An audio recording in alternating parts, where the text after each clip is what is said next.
ICE is evil. And I think we can all agree that that's an understatement at this point. Exactly a week since Renee Nicole Good was shot dead by an ICE immigration officer. Less than 15 minutes drive away where I am on this street, another person shot in an immigration raid. Protest that sprung up here, they've been trying to disperse it by firing pepper bullets and mace and flashbangs. Well, this gentleman says he and his family... They're stalking, harassing, assaulting, and arresting U.S. citizens. He U-turned to follow me. He was about an inch off my bumper, and I turned into my neighborhood, and I pulled over. He pulled up next to me with his window down, a mask up to his eyes, a hat down to his eyebrows, and only a gray hoodie on. And most notably, there was the barrel of a gun staring at me. Ignoring our constitutional rights by breaking into people's homes without a warrant or a reason. ICE agents are now entering homes without warrants after being given permission from the director. Agents have been filmed removing a half-naked elderly man from a home in Minnesota. They're literally murdering people. The Trump administration maintains the agent opened fire to avoid being run over, but the direction of the tires appears to be facing away from the officer to the right. And as if all that wasn't bad enough, they're kidnapping kids. This image of a 5-year-old boy being detained by ICE is going viral around the world. Liam Conejo Ramos was leaving school when an agent dressed head to foot in black gripped his Spider-Man backpack and escorted him and his dad towards a vehicle. Both are now in ICE custody, likely at a family detention center in Texas. But I'm Jew. Welcome to the channel. Please like and share the video. Don't forget to sub. Now, let's get into it. At Valley View Elementary in Columbia Heights, there's a preschool classroom filled with 4- and 5-year-olds who may soon wonder. This is so sad. My son is in preschool. And this picture went viral today because I think no matter what somebody's politics are, what their beliefs are, unless they're just complete shitbags, if you have some humanity in you, then you see a small child being detained and you know that's not right. You should feel something about that, especially if you have kids or kids in your family. You know how innocent and defenseless a little 4- or 5-year-old is. What happened to one of their classmates, Liam Ramos? Bright young student, and he's so kind. Ella Sullivan is Liam's preschool teacher. All I want is for him to be safe and back here. The family's lawyer says Liam is likely being held with his father at a detention facility in Texas. We have clients that once they're picked up, they're whisked away to the airport literally within hours. I've seen a lot about that. They're basically unmarked planes with no itinerary, no tracking information, nothing. So once people are taken without notifying anybody, being read their rights, due process, anything, they are basically disappeared in a vehicle straight to a plane and taken to whatever location without anyone even knowing where they are. It's one of the most dystopian, the most chilling things I think I've ever witnessed. So right now we're on our way to Terminal 1 at MSP, where these deportation flights load. And what we'll see will be an airplane that'll come in, a convoy with a couple of buses and a few vans will pull in alongside the airplane, and we'll see several dozen shackled deportees hobbling up the stairs and onto the airplane as they leave.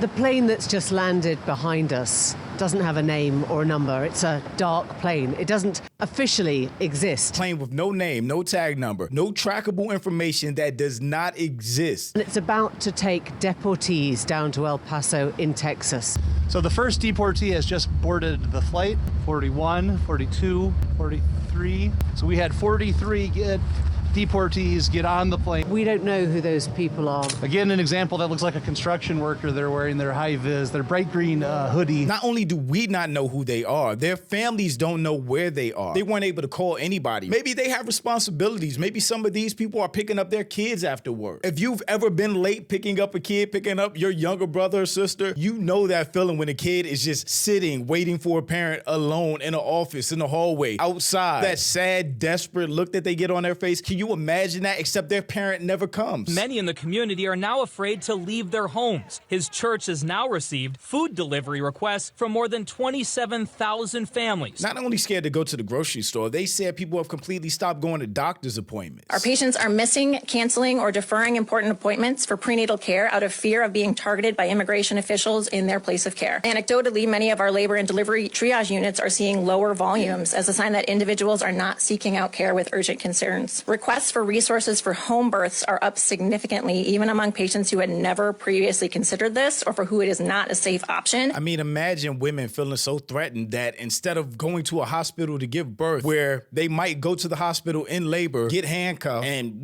have a baby in the backseat of a police vehicle, have a baby in the cell, get slammed around, have a miscarriage, or have the baby, then immediately get arrested and taken away, and you have no clue what happened to the baby. This is so bad on so many levels, just from a human perspective. Children being taken by federal agents. Let Child Protection Services take care of them while the parents would battle the legal battle. I'm so confused how Latinos didn't see this coming. Why they voted for Trump. They 100% voted against their own community and livelihood. Like, how could this not be on the radar? Almost 50% of Latinos voted for Trump in 2024. The actual number is what, like 46%, I think? 43, 40. Trump managed to garner 48% of the Latino vote compared to Harris's 51% share, and significantly jumped past the 36% clip that he got during the 2020 presidential election. 47% of naturalized citizens of all ethnic backgrounds voted for Trump in 2024. I will never understand voting against your own self-interest and your own community when it will literally, physically harm people in your community, because that's what's happening here. Chris Murphy, who's a senator from Connecticut, actually went to court to see what was happening. I spent the morning at the immigration court in San Antonio. What I saw was stunning, unconscionable. I want to tell you about it. In these courtrooms, you have immigrants who are obeying the law, who are here legally. They're showing up to their appointment largely to apply for asylum. It's all fake, because the real law is happening in the hallways, where there were this morning about a half dozen ICE officers in plain clothes.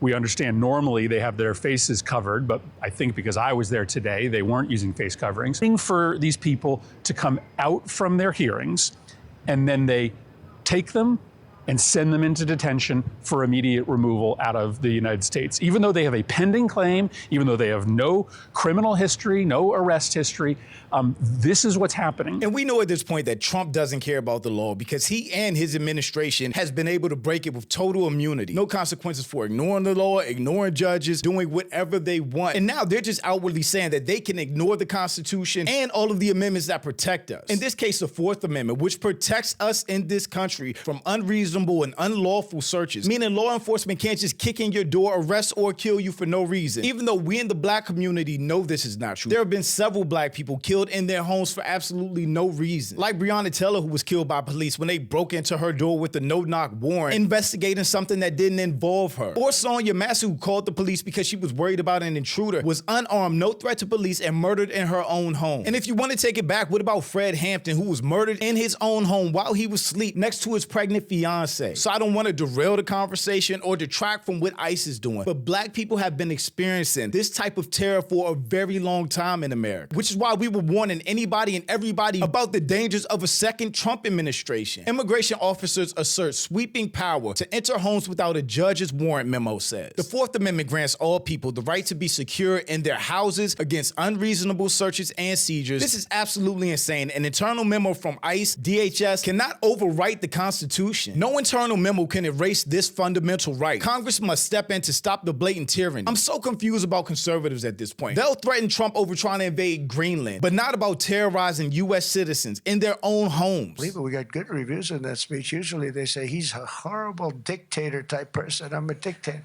But sometimes you need a dictator.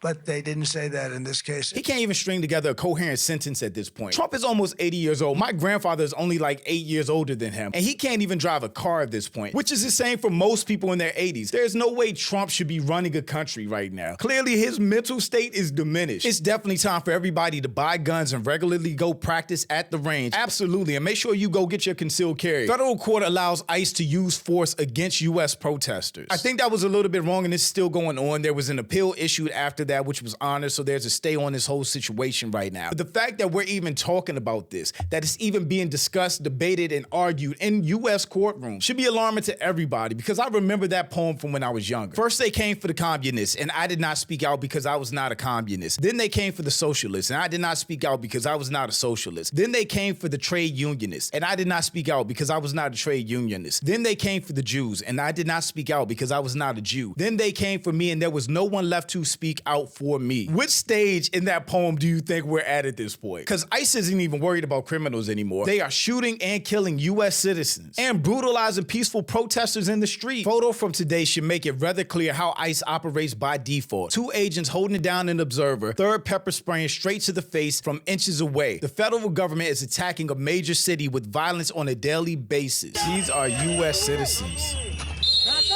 ICE should not be allowed to wear masks. They should have to show their face. They should have badge numbers, identifiable information. They should not have immunity to treat U.S. citizens like this.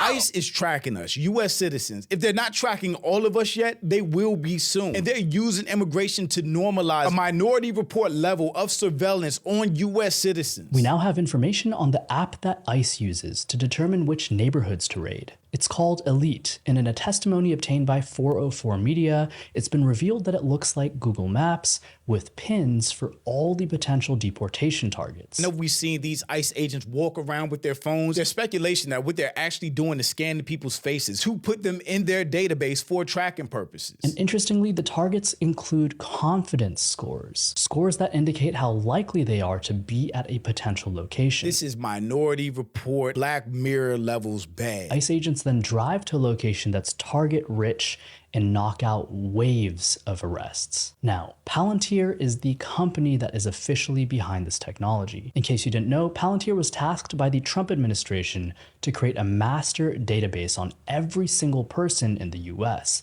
citizens and non-citizens alike. All of us officially have scores around how likely we are to be a potential threat. What is determined a threat? You see how slippery of a slope that is? Today, illegal immigrants might be considered threats. Tomorrow, it could be anybody with a criminal record. The day after that, what if it's anybody that disagrees with this administration? People with YouTube channels, people that tweet. Hell, what if it's anybody that's labeled a Democrat or that might vote against Trump? Hence, voter suppression. Every move, our social media behavior, and our location are all being monitored. In case you're unfamiliar with the rest of Palantir's work, they're actually the ones responsible for testing out their kill technology and perfecting it on civilians in Palestine. Their main product is an AI platform designed to identify and eliminate potential future threats. What determines a future threat and to who? Border Patrol agents are now hitting unaccompanied minors with their vehicles, detaining and disappearing them, even after being shown a U.S. passport. It doesn't matter if you have a license or passport, if they're just gonna discard it anyway. Do not cross this line, please. And don't touch me. You have no right to touch me. You do not touch me,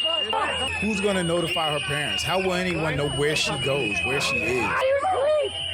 Hear my voice! You think a little girl? I want you to hear this fucking voice! Yeah, man, you're all going to jail. Why did a majority of Latin men vote for this? I would like a genuine answer. We all would. And the sad part is, if you keep looking into anything that ICE has going on, it just gets worse and worse and worse. The recent death of a detainee at an immigrant detention camp in Texas has officially been deemed a homicide, according to an autopsy report released Wednesday by El Paso County Office of the Medical Examiner. Based on the investigative and examination findings, it is my opinion that the cause of death is asphyxia due to neck or torso compression, which means ICE officers had him in a headlock and choked him to death.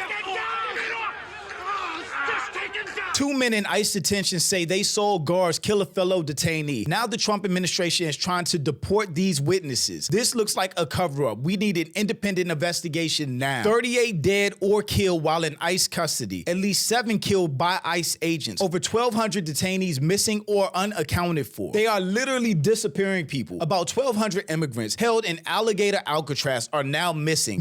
Just missing. Family members cannot locate them and their names have disappeared from ICE online databases. The Nuremberg trials for Trump and his administration are going to be crazy. ICE is evil, and due to this administration, they're acting with impunity. And things are going to get a lot worse before they get better. But all of this information is stuff that we need to know, that we need to be talking about, that we need to keep sharing, because this is tyranny, and this is exactly what Trump wants. He wants a dictatorship where everyone is afraid to speak out, to disagree with them. Hell, he wants to make people scared to come out of their houses so they don't go vote in the midterms, if we even get there at this point. But shout out to my channel members. Thanks so much for your support, and thanks for watching. Y'all let me know what you think about all this in the comments. Also, make sure you check out the next video, and don't forget to follow me on Instagram for behind the scenes and life stuff, and I'll catch you next time. Peace.